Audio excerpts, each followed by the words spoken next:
हिमालय के एक छोटे से गांव में आरव नाम का एक लड़का रहता था।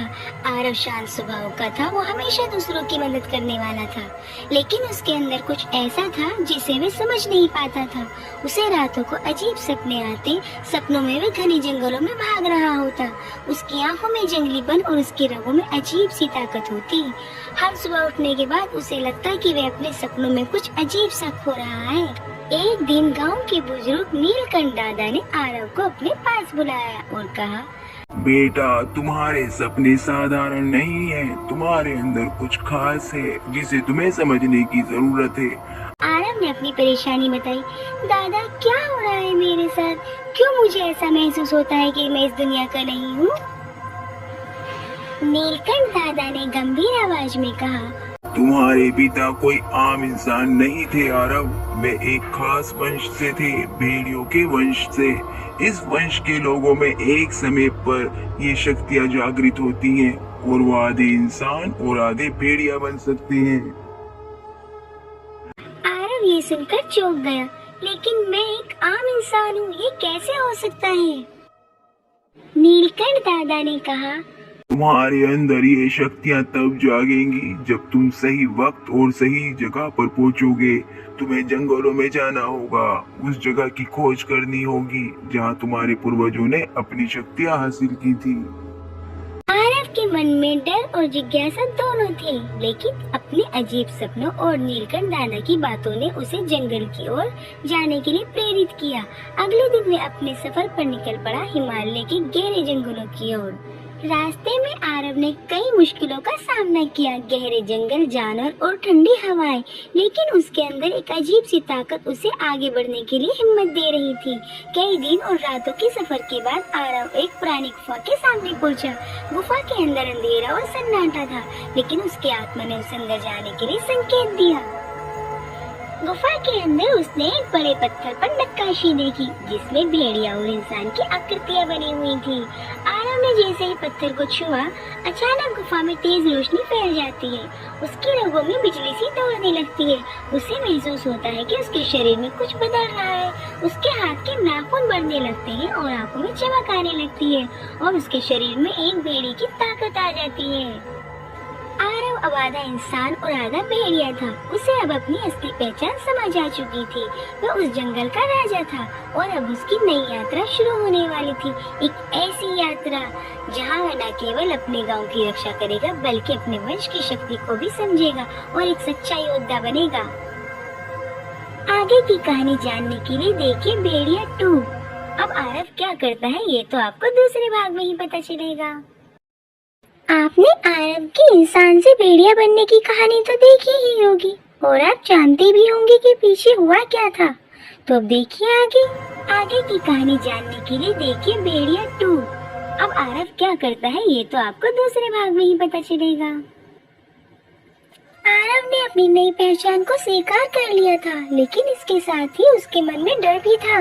अब वह आधा इंसान और आधा भेड़िया था, और उसने अपनी शक्तियों का सही इस्तेमाल करना था। उसने गुफा से बाहर निकलकर जंगल में अपनी शक्तियों का परीक्षण करने का निश्चय किया। जंगल में चलते हुए उसे महसूस हुआ कि उसकी सुनने की शक्ति भी तेज हो गई है। अब वह साफ आवाजें सुन सकता है, और उसकी देखने की शक्ति भी ज्यादा हो गई है। जैसे ही वह जंगल के गहरे हिस्से में पहुंचा, उसे कुछ अजीब बातें सुनाई देने लगी। वह देखता है कि कुछ लोग जंगल में गैर कानूनी काम में बिजी थे। वे जंगल की लकड़ियां काट रहे थे और जानवरों का शिकार कर रहे थे। आरव ने उनकी योजना को समझ लिया। ये लोग जंगल के संतुलन को बिगाड़ रहे थे, और उसने उन्हें रोकने के लिए अपनी पूरी ताकत का इस्तेमाल किया। अपनी भेड़ जैसी संदेशशीलता का इस्तेमाल करते हुए रात के अंधेरे में उसने उनके खिलाफ योजना बनाई।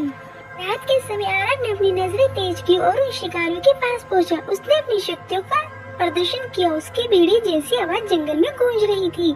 अचानक जंगल के सारे जानवर एक जगह आ गए, और आरव ने उन्हें आदेश दिया कि वो शिकारियों का सामना करें। जंगल के जानवरों ने आरव के साथ मिलकर शिकारियों पर हमला किया। वे अंधेरे में घने पेड़ों के बीच से उभरे जैसे भेड़ियों का एक झुंड। आरव ने अपने आधे मानव और आधे भेड़िए के रूप का इस्तेमाल करते हुए शिकारियों से लड़ाई की। उसकी ताकत ने न केवल अपने गांव की रक्षा करने में उसकी मदद की, बल्कि जंगल के संतुलन को बनाए रखा।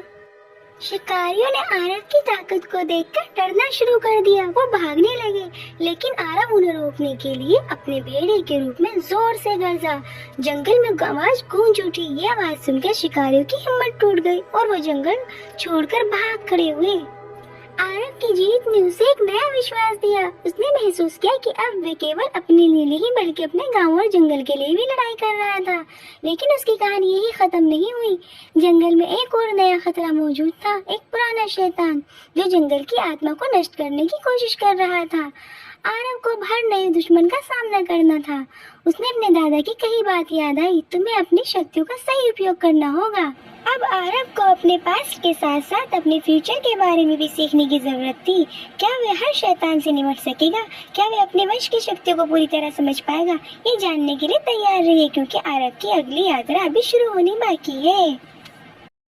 एक समय की बात है, एक दूर देश में जैस्मिन नाम की एक खूबसूरत लड़की रहती थी, जो दिल की बहुत अच्छी जंगल में निकल गई। वहाँ उसने एक खतरनाक भेड़िए को देखा जो उसकी तरफ गुस्से में गुर्रा रहा। उसने जैस्मिन को देखा, वो शांत हो गया और जैस्मिन को देखता रहा। वो चुपचाप जैस्मिन को देखकर अपनी गुफा की तरफ चल गई। जैस्मिन भी शांत खड़ी उसको देख रही थी। जैसे ही वो चला, जैस्मिन उसके पीछे पीछे उसकी गुफा में। जैस्मिन देखना चाहती थी कि ये भेड़िया जिसको देखकर इतना शांत क्यों हो गया।